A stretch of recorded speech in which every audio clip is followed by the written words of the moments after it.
कार्तिक के कहानी कहतनी। कार्तिक का कहानी है। बोलो कृष्ण भगवान की जय। एक टोला मोहल्ला की औरत थी, सब नहा रही थी। कार्तिक नहा रही थी ना, तो अब एक सीधा साधा औरत थी बगल में पड़ोसिन, तो सोची कि ये लोग क्या करती हैं रोज रोज। तो कही कि एक दिन पूछेंगे ये लोग से कि क्या करती हैं आप लोग। तो गई पूछने, कही कि ये बहन लोग आप क्या करती हैं रोज रोज, नहाती हैं, कुल फूल माला चढ़ाती हैं, हमको भी बहुत शौक लग रहा है, क्या करती हैं आप लोग। तो कह रही हैं कि हम लोग कार्तिक नहा रहे हैं। तो नहाने से भगवान खुश होते हैं, कृष्ण भगवान को पूजा होता है। तो कहली कि ए बहन कैसे नहाया, हमको भी बताओ ना, हमको भी बताओ कैसे नहाया जाता है, हम भी करेंगे। तो कहली कि जो सहेली जो पड़ोसिन सहेली लोग रहे, तो कहल कि कैसे नहाया जाता है। जौ जाओ भुंजवा लो, जौ जौ होता है ना, जौ भुंजवा लो जा करके, और उसको आ करके मतलब कि छाँट लो थोड़ा सा ओखरी मुसरी में, अब फटक करके उसको सूप से इसके बाद उसको फाड़ में सुबह ले लेना। ऐसे आ जाना नहाना, तो गंगा जी में भी चढ़ाना थोड़ा सा, एक फाँका फाँक के, जौ जो है एक फाँका फाँक के गंगा जी में चढ़ाना। फिर कृष्ण भगवान पर चढ़ाना, औरा भगवान पर चढ़ाना, शंकर जी पर चढ़ाना, जितना भगवान है सब पे चढ़ाना। तो वो बेचारी को बता दी, उसका नाम था टुनिया। इसीलिए किसी को उल्टा नहीं बताया जाता है, कभी गलत रास्ता नहीं बताया जाता है, उस उकरे ऊपर पड़ जाता है। तो अब ऐसे ही बेचारी बता दी लोग कार्तिक नहाने के। तो 1 महीना बेचारी 1 महीना नहाई उसी तरह। जौ के सत्तू बना ली, इसमें भूंज के रख ली, और रोज एक फाँका फाँकती थी और वही चढ़ाती थी गंगा मैया में। चढ़ा के वही सबको देवता लोग को चढ़ाती थी। 1 महीना हो गया नहाते नहाते।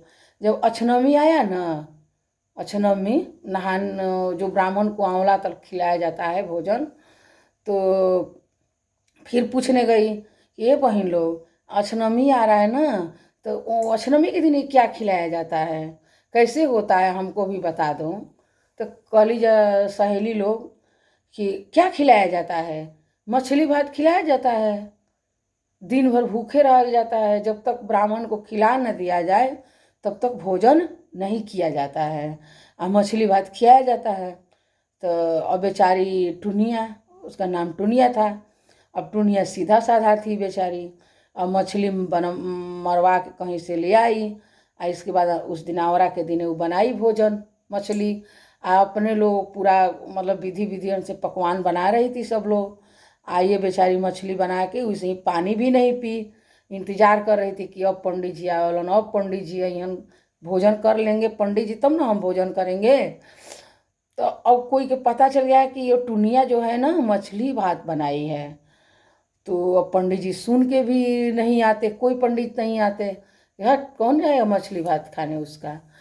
तो अब धीरे धीरे धीरे धीरे बेचारी की 1 दिन नहीं, 2 दिन नहीं, 3 दिन, 2-3 दिन बीत गया, और उसी तरह भूखे तड़प रही थी कि अब ब्राह्मण देवता को खिला के तो मैं खाऊंगी, ब्राह्मण को खिला के तो खाऊंगी।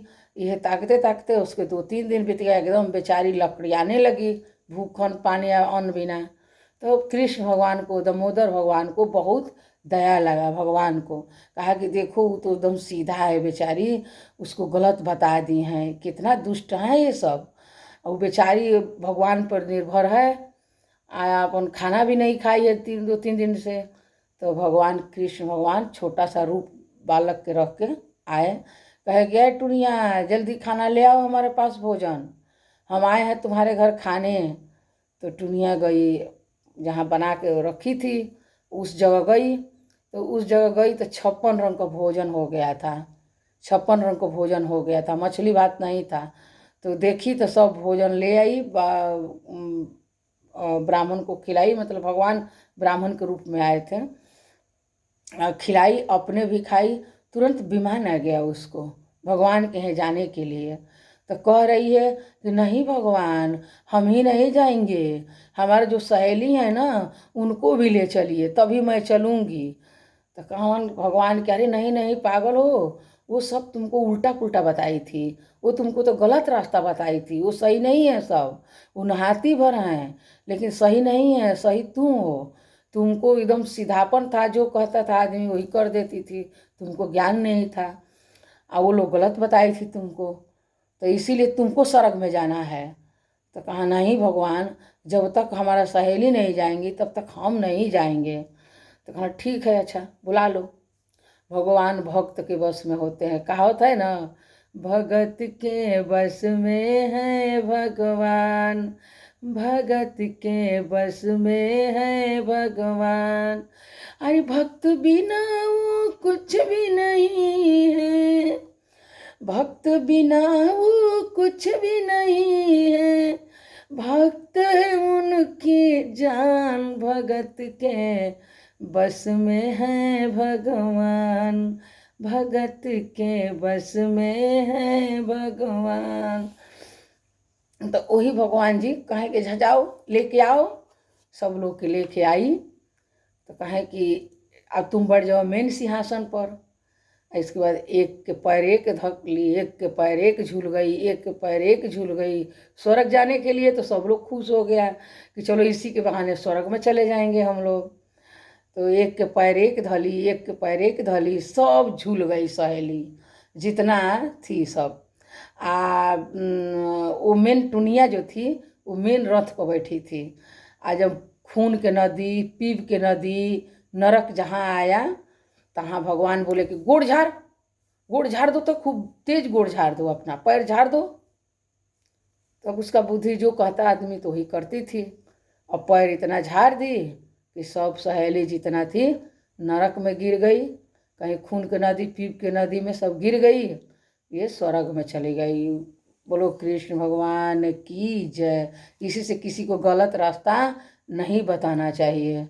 जिसको गलत बताओगे, जिसके रास्ते में शीशा बोओगे ना, गाड़ोगे, तो उसके लिए फूल बन जाएगा, तुम्हारे लिए शीशा तैयार हो जाएगा, कांच।